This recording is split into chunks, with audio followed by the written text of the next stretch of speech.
smartphone, uh, it developed rapidly in the turn of the 20th century.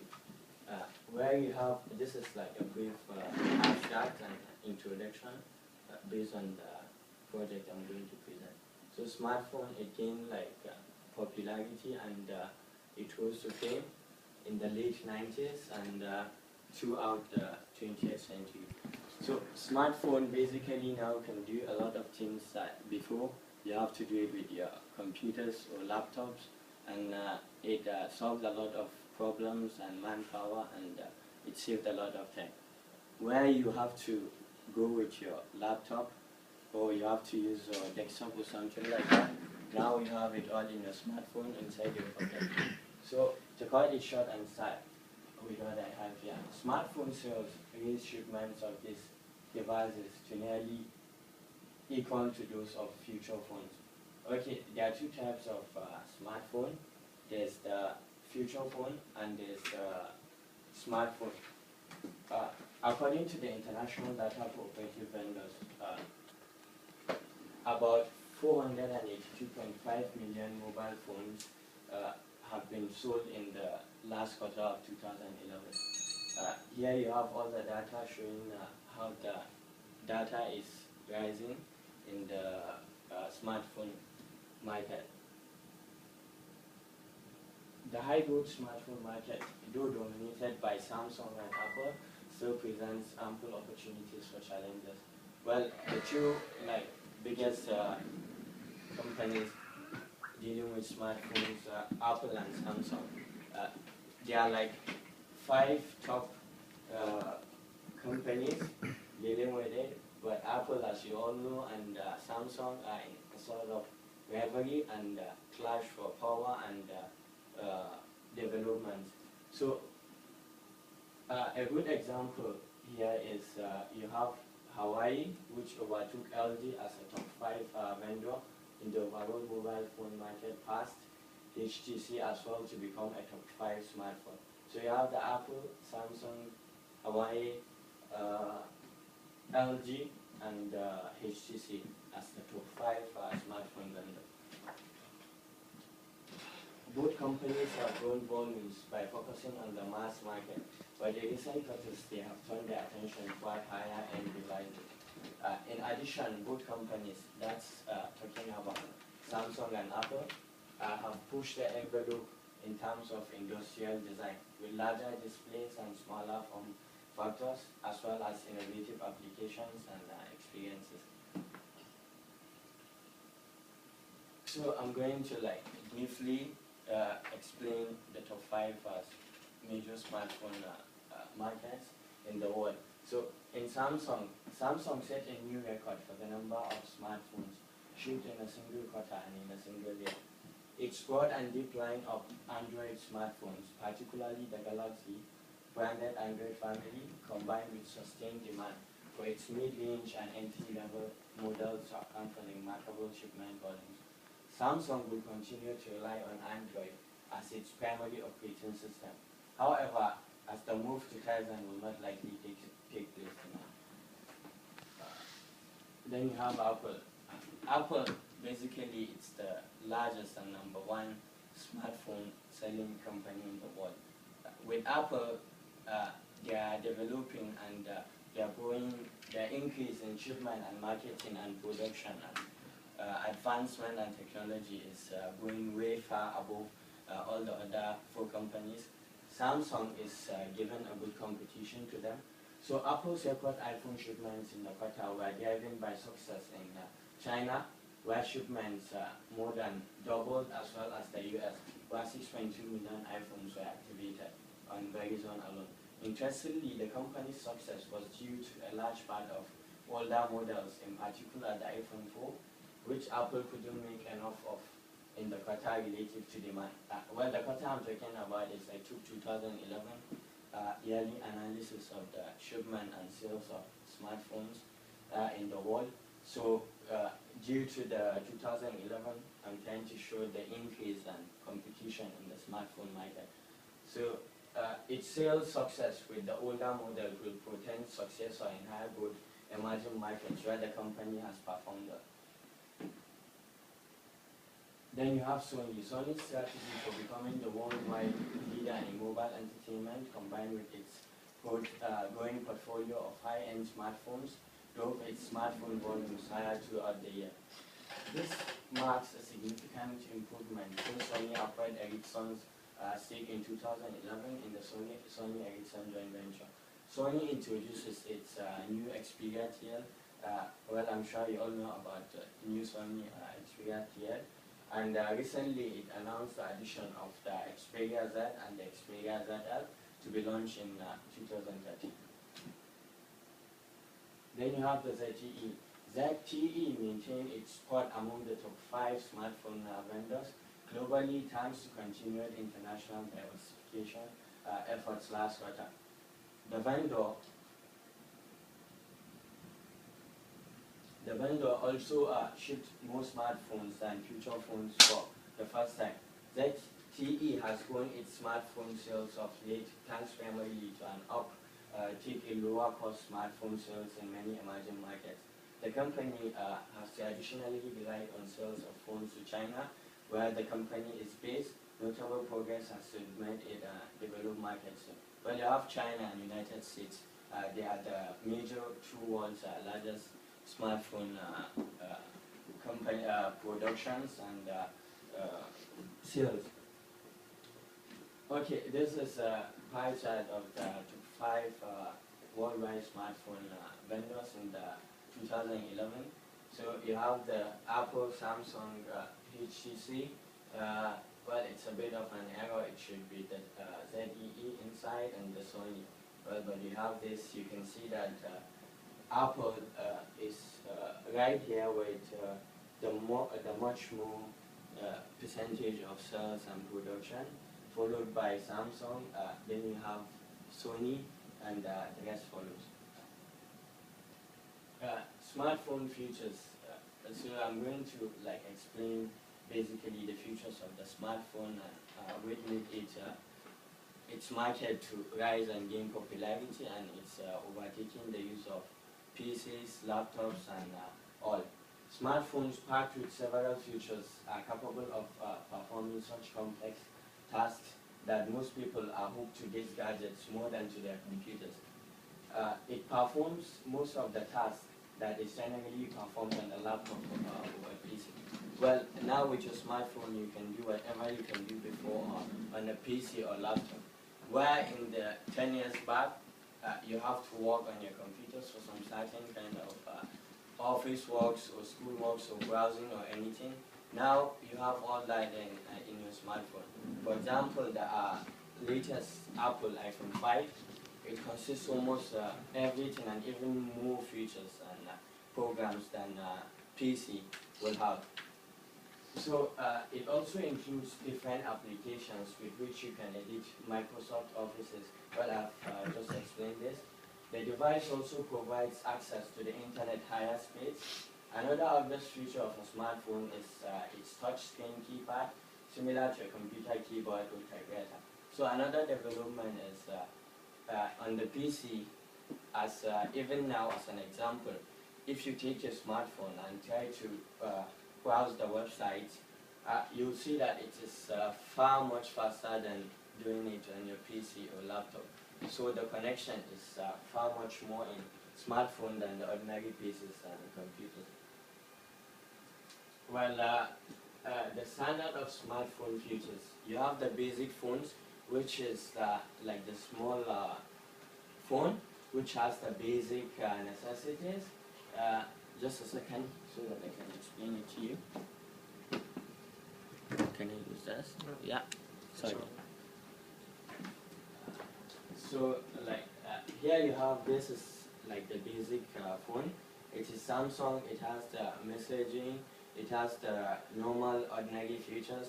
You can send message, you can call, you can save their contacts, and minor things like calculators, calendars, and all that.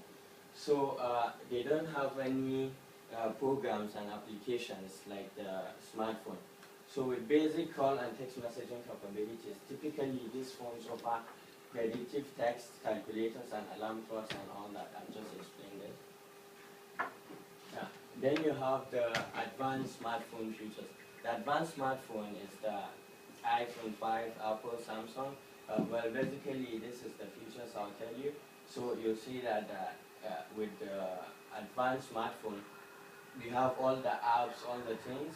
So feature phones can be seen as the middle ground in the current mobile world, offering more capabilities than the basic send receive cell phone and fewer freedoms than the progressive smartphones. These color screen phones cover the basics as well as a couple of multimedia applications such as cameras, MP3 players, handy features such as calendars, and often additional storage capabilities to store its multimedia information, which you have this, it's colorful, you have the pictures, you can have videos, you can browse the internet, you can do a lot of things with it.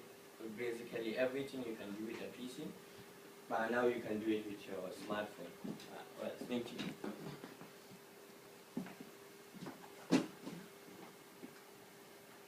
Well, it has a lot of features. So if I start explaining and describing you the features of smartphone, I will go endlessly without stop. So I just try to summarize and tell the most important and basic and brief features.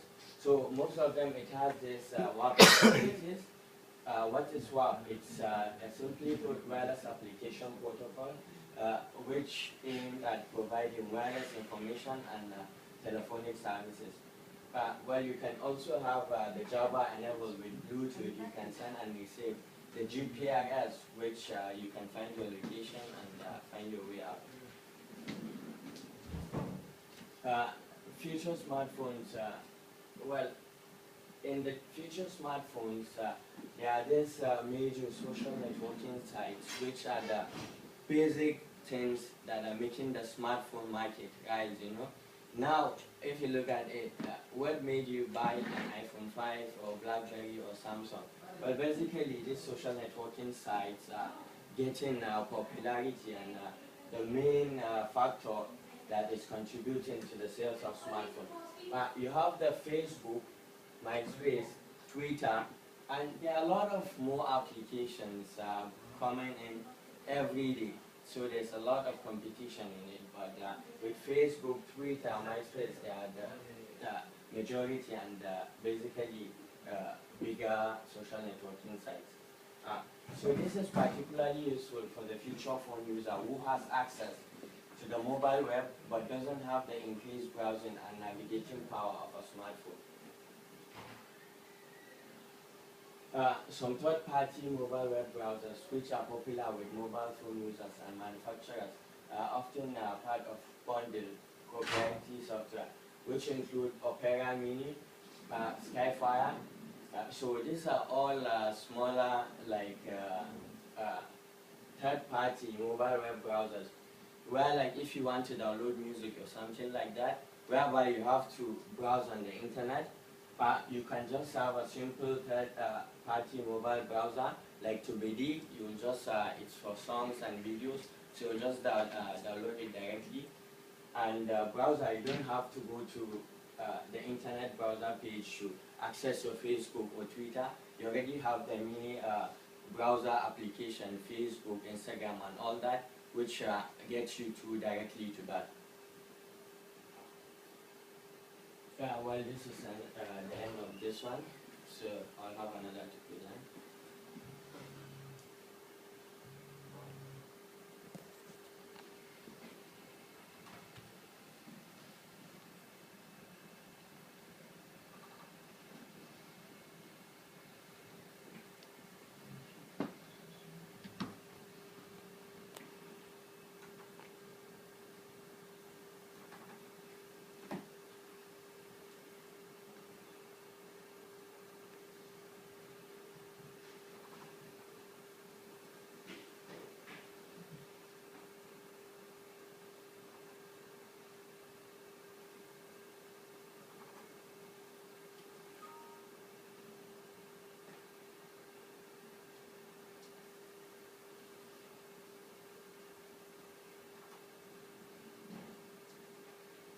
Well, Good afternoon. I've already introduced myself. The second topic I'm going to present is how to develop the Android apps. Well, basically, I'm not that good as in explaining smartphones and things like that. So, in developing these Android apps, I'm just going to follow the slides and PowerPoints in telling you, because it's just a straight one-thing explanation. So we just have the options and how you do it, how you can develop your Android app.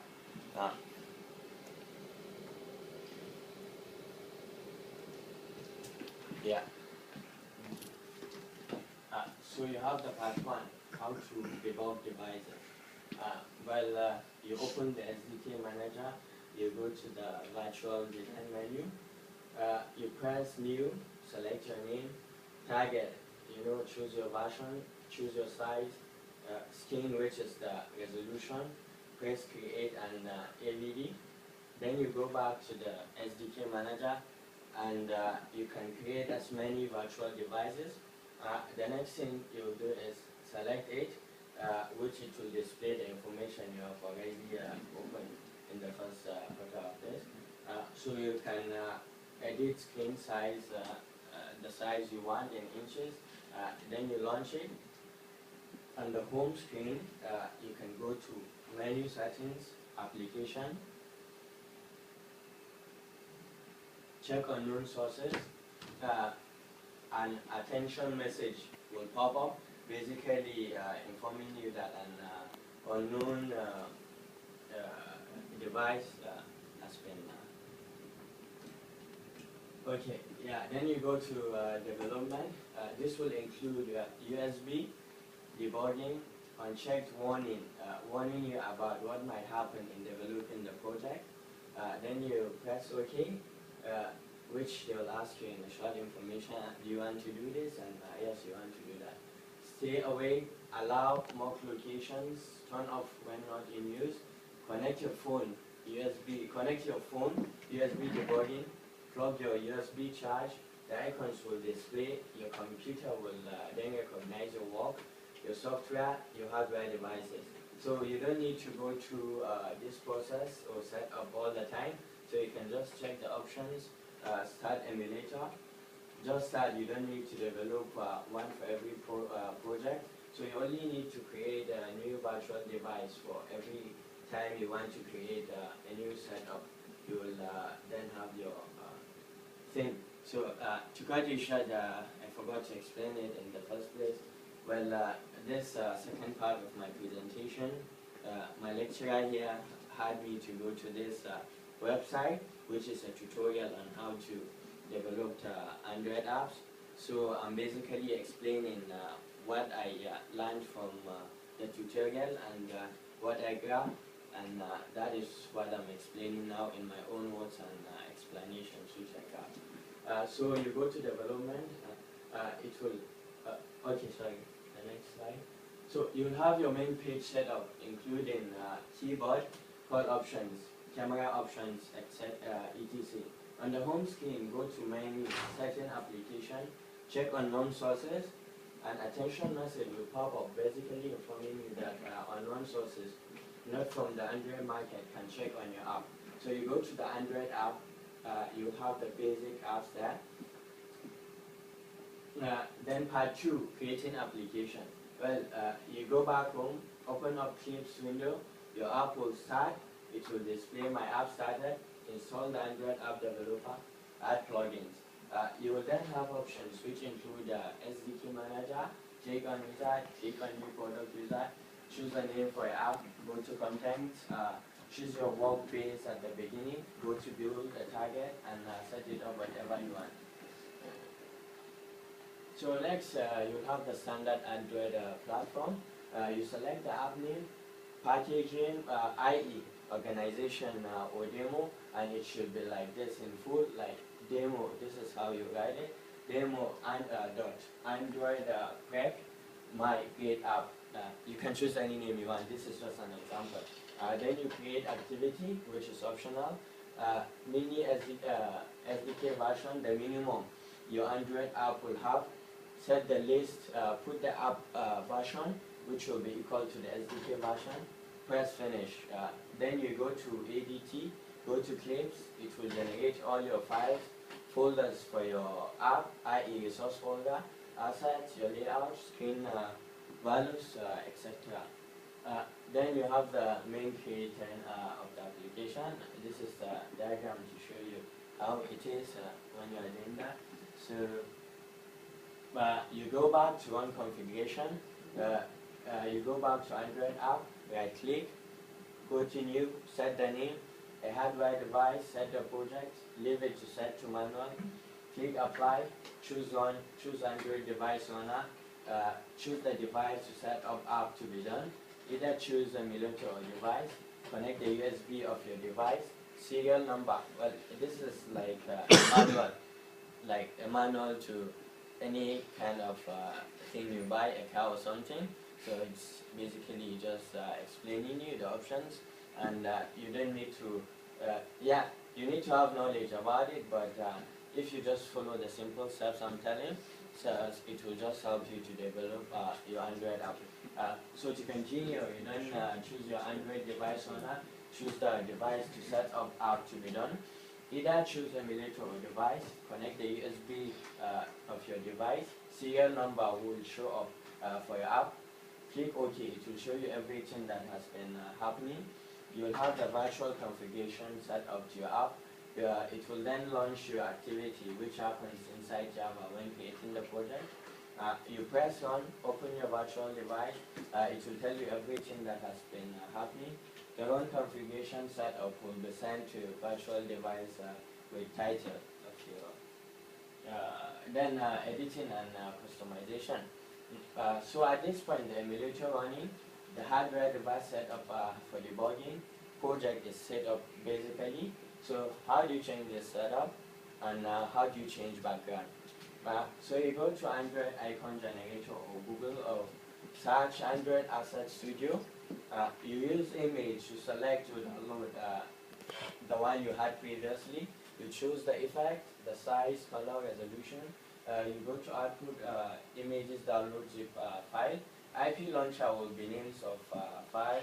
Click download, go to zip folder. You will get high resolution setup.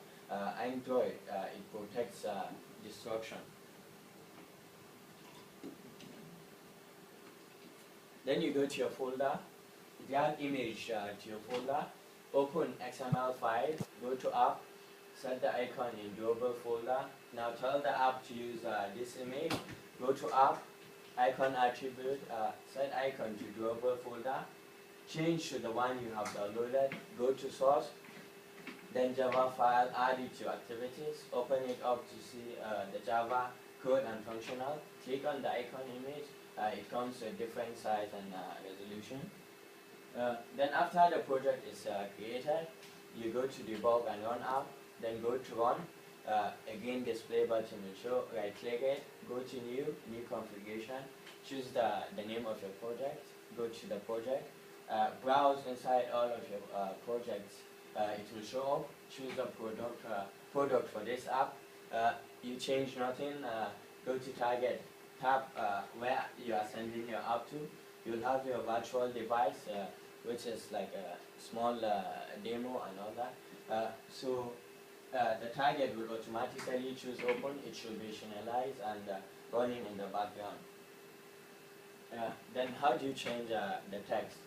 Well, you go to the clips, text view, attribute to text view, text too small, too bigger, it depends on, it's just like creating a Word document or something. You have the format, you choose your own size and resolutions and whatever you like. Then change Android text size, put the values and quotations, debug it. Well, this as a whole is just like a format in a Word document or something. Then how to change the background attribute. This as well is go to programming language and command it new. Go back to your download folder, then vendor, drag the image, set the name. This is just basic instructions and editing, and everyone has his own choice and size and resolution. You just choose the type of thing you want your project to look like. Then the background changing, this previous layout will pop up. First, it will change language string, different strings for new one. You check your spelling, save it, and all sort of small things like it. So then new Android XML file, go to the code, and it's just the programming language. Then the part 5 is submitting of the app to the Apple's App Store, which is the conclusion part of it. Now you have already set up your project. You have edited it to the size and type you want it, and everything is now set up. Then once everything is done, you have entered the required metadata for the app. You then upload what's called a bundle created by fixing exactly the right settings in Xcode, and then uploading what's basically a zip file for the app to Apple software. Then the waiting game begins, and if your app is boiled down to an icon that's yellow, then the app is waiting for approval. Basically, it takes like 2 weeks for them to approve the app and check on it. So either you, the developer, or Apple submission team needs to check and approve it. If it is spoiled, then you have the app. If the app is declined, sorry, you have the red button, which means you need to go and fix the problem and possibly resubmit it. So, and finally, if the green appeared, then the app is ready to go, and then you have your project and your app is set and it's done. Thank you.